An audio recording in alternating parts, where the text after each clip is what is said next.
So for a while now, I actually stopped telling people about Bitcoin. I've been in Bitcoin, by the way, if you're new here, I'm Brad, and YouTube is telling me that I'm talking to between 30-year-olds and 55-year-olds who are wealth building enthusiasts. And on this channel, I basically talk about personal finance and the FIRE movement and Bitcoin and how we're trying to bring those two together. There's a sort of a community of us that are content creators that recognize the next wave is really going to be people that are not traditional Bitcoiners, and using traditional methodologies to talk about, Bitcoin, to share that with their friends, their families, their customers, clients, whatever. So the thing that having been in Bitcoin for over 10 years, I just remember very vividly how crazy people have looked at me over the years, anytime that I've brought it up. And I mentioned this in a few videos ago, where I recently had a reunion of friends, my first friend group,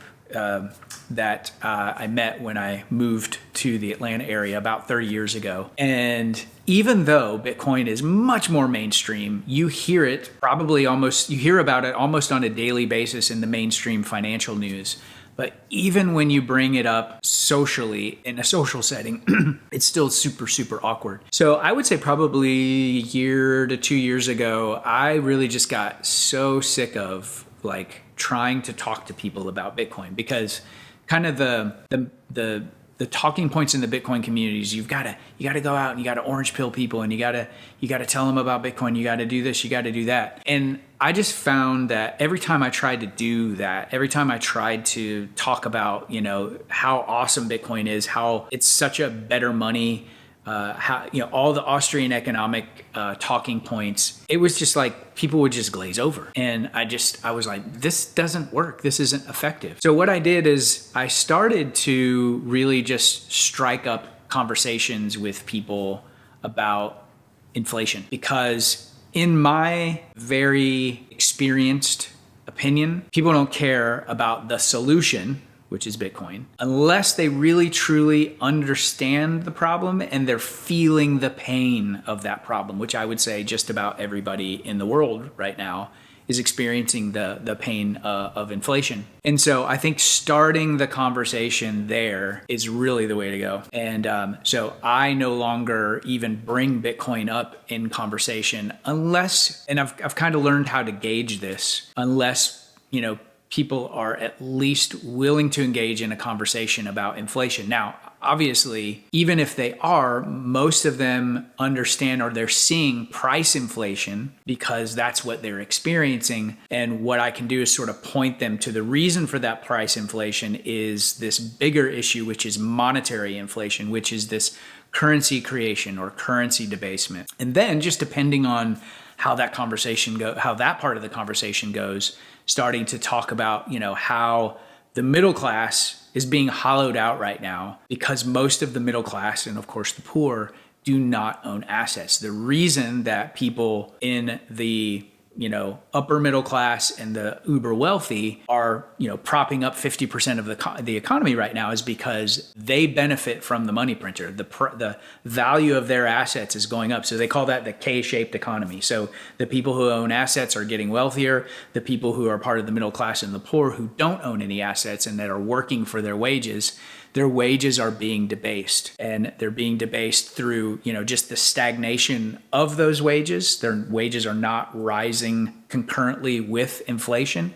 And then obviously the debasement of the currency, which they're experiencing, and price deflation. I'm not going to go into this in this video, but I think that that's absolutely on purpose. I think that there's sort of an agenda to hollow out the middle class, to usher in central bank digital currencies and digital IDs and all of these things that are super, super Orwellian. There's just a lot of stuff going on that people are just not really aware of. And I understand that. I think another piece of this is that I've had to really change my mindset as a Bitcoiner who is trying to merge, personal finance and Bitcoin.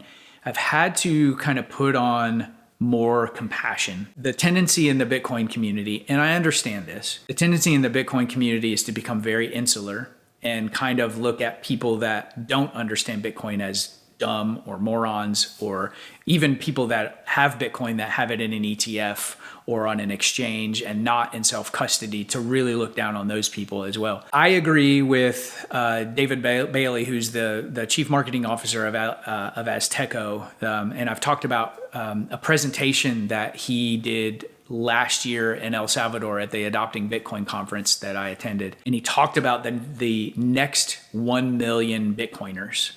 And those are the next 100 million Bitcoiners. The next 100 million Bitcoiners are not going to be like this first 15% of us that are early adopters. They don't care about the same stuff that we care about, and they're not going to use the same language that we're going to use. They're probably not going to be interested, at least at first, in self-custody or having to modify their methods or learn a new software or new hardware. They're not going to be interested in that. All they're going to be interested in at first is taking advantage of that number go up in a way that doesn't disrupt their normal ways of doing things, okay? So I talk about this in almost every video. One of the tools that we're using, my wife and me, our community, as well as my private clients, is the Fold card. It's basically a prepaid debit card that it's the closest thing that exists right now to a Bitcoin checking account. So it allows you to hold US dollars. It gives you an account and routing number. It also allows you to hold Bitcoin.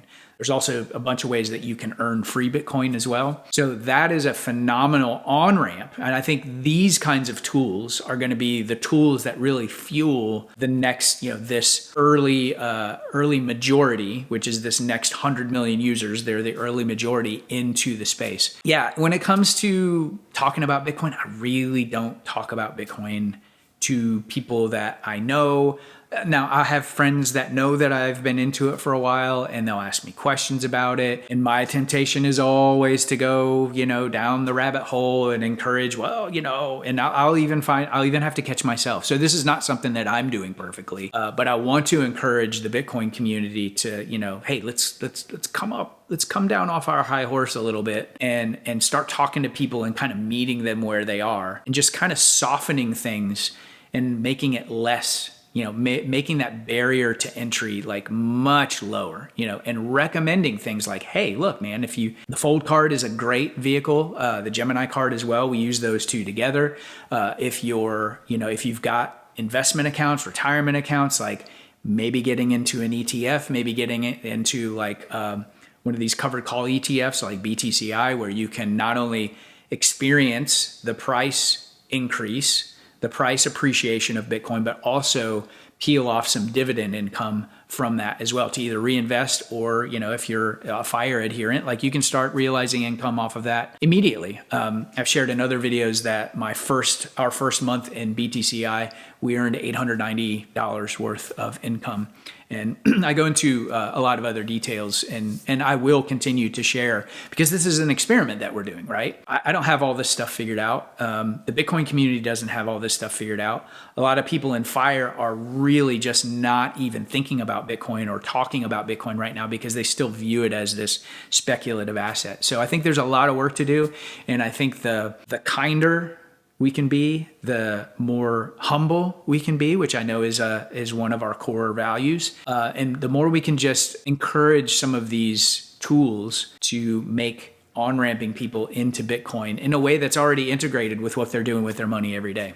So that's the reason I don't orange pill people anymore. I don't really recommend that you do that either necessarily, unless and until you are able to really explain inflation and articulate that and help them understand the difference between price inflation and monetary inflation. And then that's when Bitcoin as a solution is going to kind of start to make more sense. So hope that makes sense. If you find this content helpful, I would love it if you like, share, and subscribe.